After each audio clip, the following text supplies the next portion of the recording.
भगवान शिव की वो छवि हम सब ने देखी है ना? शांत, शक्तिशाली और उनके गले में लिपटा हुआ एक सांप। पर कभी सोचा है कि ये सांप है कौन? देखिए, ये सिर्फ एक गहना नहीं है, ये अपने आप में एक पूरी कहानी है, त्याग की और भक्ति की। तो सवाल ये उठता है कि आखिर विनाश के देवता महादेव ने एक ऐसे जीव को क्यों चुना जो खुद मृत्यु का प्रतीक माना जाता है? इसका जवाब शिव के स्वभाव और सच्ची भक्ति के असली मतलब के बारे में हमें बहुत कुछ बताता है। क्योंकि वो कोई मामूली सांप था ही नहीं, वो था वासुकी, नागों का शक्तिशाली राजा। और आज हम उसी की असाधारण कहानी को जानेंगे। तो वासुकी आखिर थे कौन? पुराणों में जिक्र आता है कि वासुकी महर्षि कश्यप और उनकी पत्नी कद्रू के पुत्र थे। कद्रू को सर्पों की मां भी कहा जाता है। उन्होंने हजारों नागों को जन्म दिया, पर वासुकी उन सब में सबसे अलग थे, बिल्कुल जुदा। अच्छा, शेषनाग का नाम तो हम सबने सुना है, जो भगवान विष्णु की शैया बनकर उनकी सेवा करते हैं। वासुकी उन्हीं के बड़े भाई थे। लेकिन जहां शेषनाग शक्ति और धैर्य के प्रतीक बने, वहीं वासुकी का रास्ता त्याग और शिव भक्ति का था। दोनों ही महान थे, पर दोनों की मंजिलें बिल्कुल अलग थीं। वासुकी नागलोक के राजा थे, यानी सर्पों के पाताल लोक के। कहते हैं उनके मस्तक पर एक अद्भुत नागमणि चमकती थी। लेकिन उनकी असली शक्ति उनकी मणि में नहीं, बल्कि उनके न्याय में थी। वो एक ऐसे राजा थे जो न तो कभी किसी कमजोर पर जुल्म करते थे और न ही किसी ताकतवर के सामने झुकते थे।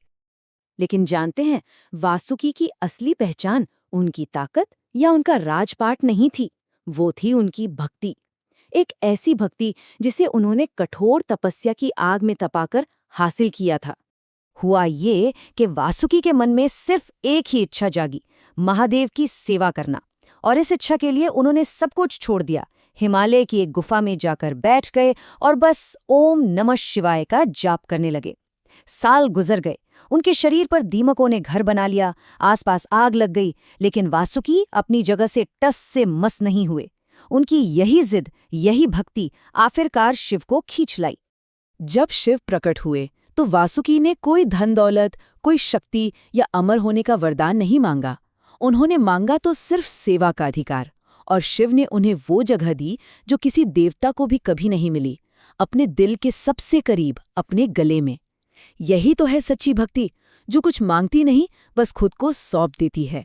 लेकिन वासुकी की असली परीक्षा तो अभी बाकी थी। एक ऐसा दिन आने वाला था जब उन्हें एक ऐसा काम करना था जिसका दर्द शायद मौत से भी बड़ा था। ये कहानी है समुद्र मंथन की। जब रस्सी की जरूरत पड़ी तो वासुकी आगे आए। जरा उस पीड़ा के बारे में सोच कर देखिए। एक तरफ देवता और दूसरी तरफ असुर उनके शरीर को बेरहमी से खींच रहे थे।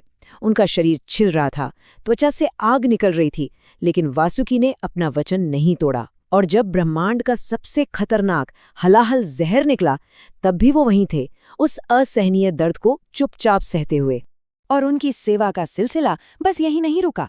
एक बार जब भगवान शिव को त्रिपुरासुर का वध करना था, तब वासुकी उनके विशाल धनुष की डोरी यानी कि प्रत्यंचा बन गए। एक बार फिर श्रेय उनका नहीं था, लेकिन सेवा उनकी थी।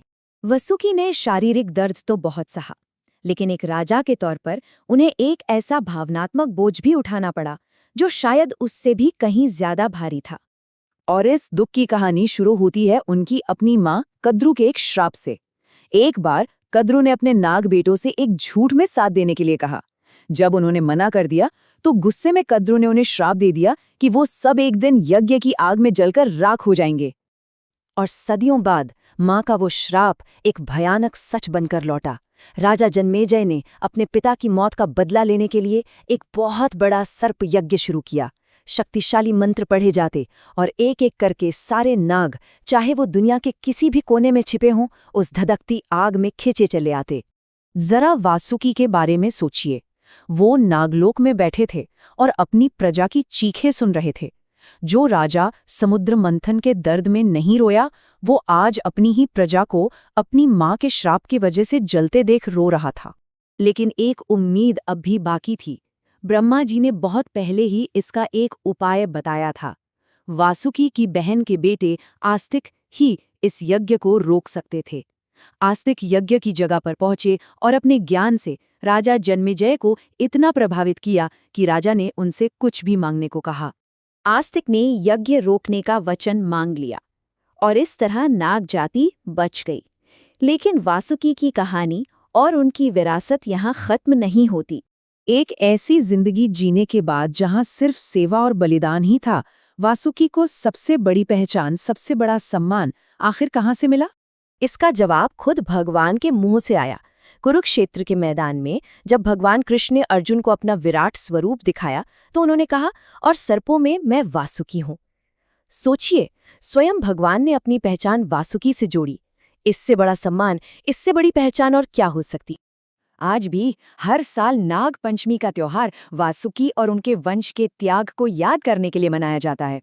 और हर शिवलिंग पे लिपटा हुआ नाग हमें हर पल उस निस्वार्थ भक्ति की याद दिलाता है जो वासुकी ने हमें सिखाई।